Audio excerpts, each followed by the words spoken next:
In trigonometry so far, we've learned about three functions. The sine function, sine x was defined as the opposite divided by hypotenuse. The cosine or the cos function, which was the adjacent divided by the hypotenuse. And the tan function, which was tan x is equal to the opposite divided by the adjacent. Now the difficulty can be with trigonometry is knowing what function to use and when. And the way we remember that, to get these equations into your head, is so, ca, toa. You can say that quickly, or you can make a rhyme, or you can search it on YouTube. You'll find lots of fun and interesting ways to remember so, ca, toa, but that's what it is. Okay, now you can't really use any of these here until you've labelled your triangle. Until you've done that, you can't use this here. So the first step will always be labeling your triangle, and that's why I always want you to draw it out. If we take this triangle up here, nothing can be labelled until we know what angle we're dealing with. The angle is crucial to the labelling part. So if I want to find out this angle here, or if I know this angle here, as soon as I know that's the angle I'm dealing with, I can then label the triangle. So let's say that their angle is 40 degrees. Then I can start labeling the triangle and say that opposite that angle is my O, the hypotenuse is the longest side, and the adjacent is the one next to the angle. Okay? And when we do these questions, I always restrict it to labeling what you know and what you want, and then it'll be clear to see if it's so, ca, or toa. If you label everything, then it can be quite difficult to see which function to use. So let's have a look at these examples. So in the first question, we've got the angle 27 degrees. And opposite 27 degrees, that side must be called the opposite. So O for that one. And then we've got the right angle, and opposite the right angle is always the longest side, the hypotenuse. I don't know it, I don't want to know it, but then that tells me that the other side must be the other letter, the adjacent. It's next to the angle. Because I've labelled what I know and want, I can see that the function has to have O and A in it. So I look through and see which one's got O and A, and it's the last one, toa. And then toa is a reminder to write down this equation. Tan x equals opposite divided by adjacent.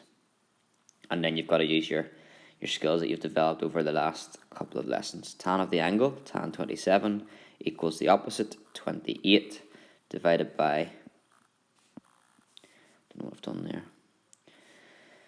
divided by the adjacent, which is x. And to solve that, move this down a bit, we would cross multiply, and we get that x times tan 27 equals 28. So x must be equal to 28 divided by tan 27. And we put it in our calculator and we get 54.95, which is actually 55.0 to three significant figures. And that would be millimeters. Okay, so we labelled what we know and wanted to know. O and A is toa, so we write the tan equation. And that's pretty much it. You need to go through each time labelling the sides, and then this here needs to be memorised, to be honest. I'm going to look at some just other wee different scenarios which might catch you out, so to be aware of. If we look at this question here, and we label the sides, we're looking at this angle. We want to find out that angle opposite it will be O. The hypotenuse is opposite the right angle, and the bottom then must be the adjacent. Here you'll notice we've actually got all the information about the sides, and that can be quite confusing. Which one do you use? And it just means you can actually use any of them. If we could use the sine of the angle is the opposite, 9 divided by the hypotenuse 41. We could use cos. Cos x is the adjacent divided by the hypotenuse, which is 40 divided by 41. Or we could have used tan. Tan x is the opposite, 9 divided by 40. And if you did that, all three of those, if you do inverse sine of that, inverse cos of that, or inverse tan of that, would all give you the same answer. So if you've got lots of information, just go with one of them. That's sort of a luxury, but actually the luxury can be quite confusing at times. And finally, just these last two things to look at. Here, sometimes when we learn lots of new stuff, like think about all the lessons we've spent on learning these equations, sometimes we forget, not necessarily easier stuff, but stuff from previous. We do not need to be using trigonometry for this question.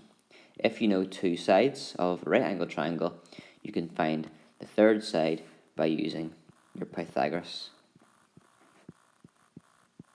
So in that case, the hypotenuse squared, which is z squared, is equal to the short side squared, 15 squared, and the other short side squared, 18 squared, and then solve from there.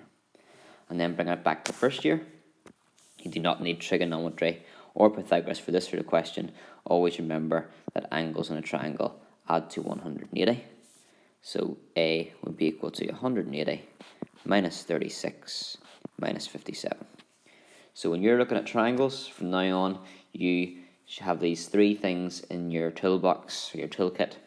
Angles on a triangle add to 180, Pythagoras theorem, and then the big one we've been learning about is trigonometry. And the trigonometry only works for right angle triangles, I should say that too. And Pythagoras only works for right angle triangles. All the best.